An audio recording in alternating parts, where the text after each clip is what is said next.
What is up, YouTube, and welcome to this gifted and also Game of Thrones video. So if you're new to the channel, please drop a like, please just subscribe down below. So there will be spoilers for really Game of Thrones and also gifted in this episode.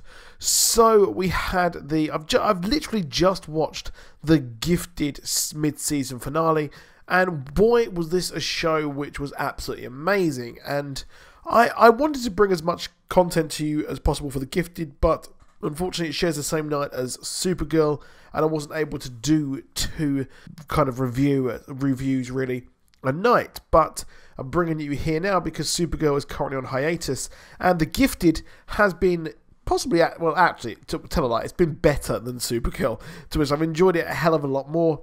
And I love the fact that it is kind of, it's sort of like Legends of Tomorrow or the Arrowverse for the X-Men, because it gives us an insight into the lesser known kind of real kind of deep cut mutants within the X-Men universe.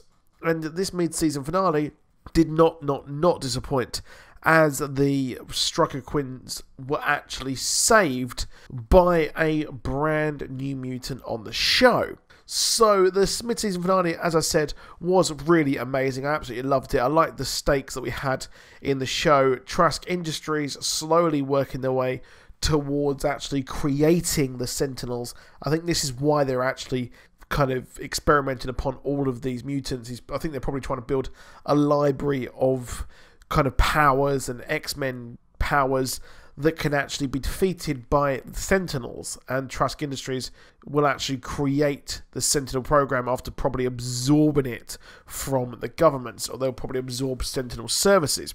So what was really cool here is that we actually got a Wolverine reference, and the Wolverine reference was simply just mentioning that they got some adamantium from a place in British Columbia in a bunker, which is obviously where the Weapon X program was located. I kind of find it weird that they didn't actually know about the Weapon X program, but we actually had a brand new character come in, or characters this time, and they are known as the Stepford Cuckoos. Now, the Stepford Cuckoos are a group of mutants, and they are they're actually clones of Emma Frost. Emma Frost being one of the most powerful telepaths and mutants in the X-Men franchise. So what happens here is, we don't know exactly if these are the clones of Emma Frost, but I would probably think that they are, but they'll be hinted towards being mutants here. They aren't simply multiplying mutants, they are three different characters with almost three different personalities, but they were originally 5 of them, and they were called 5 in 1, and later 2 of them were actually killed, and they became 3 in 1. Genius. But this was really a big deep cut here in this, and they are the clones, and they are very powerful telepath mutants, as you saw in the episode. Now, something which is quite kind of weird here is that in their history in the Mutants comic book, they actually had a rival called Quentin Quire, and Quentin Quire was actually a kind of a really gifted mutant who turned bad. So the question here is, I think we're going to be hinted towards actually getting Quintavious Quire in the TV show. I think that'd be really cool. His look that he currently has in X-Men, I believe it's the brand new X-Men kind of comics that we have at the moment, the new updated ones, he is actually in them as well. He's involved with the Phoenix Force, and he actually took over the Phoenix Force as well. So big stuff there, and I think that's really awesome. So let me know what you think in the comments below.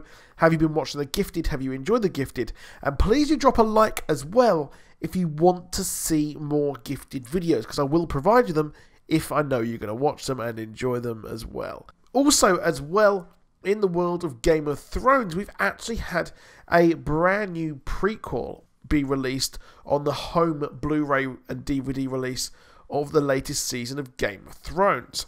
And this actually gives an insight and history into the Dragon Pit, which we briefly saw at the end, towards the end of the last season of Game of Thrones, where Cersei held this kind of deal she made with Daenerys and Jon Snow, which was really cool. And this actually hints towards possibly where we could be going with the Game of Thrones prequel. So this kind of Dragon Pit biography hints towards Maegor the First, and Maegor the First was a Targaryen king who was absolutely just awful. And in this, it explains that what actually happened was the Faith Militant were actually destroyed, or kind of not destroyed by him, but he attacked them and destroyed the Sept of Remembrance, which led to him creating the Dragon Pit out of that. And he was actually overthrown by his nephew, Jaehaerys, as well. So this could hint towards that we could be getting this very early years of the Targaryens, and this prequel could be possibly a look into this as well, as we actually had quite a few wars between the Targaryens as well, as this was also mentioned. They also mention the Dance of the Dragons, which was a civil war in the history of the Targaryens as well. So there are, which possibly actually caused the end of the Dragon Pit and caused its destruction. So I really do think that we might be getting the history of the Targaryens as well for this prequel. So that is it for this video. Please do drop a like, please do subscribe, and I'll see you soon. Goodbye.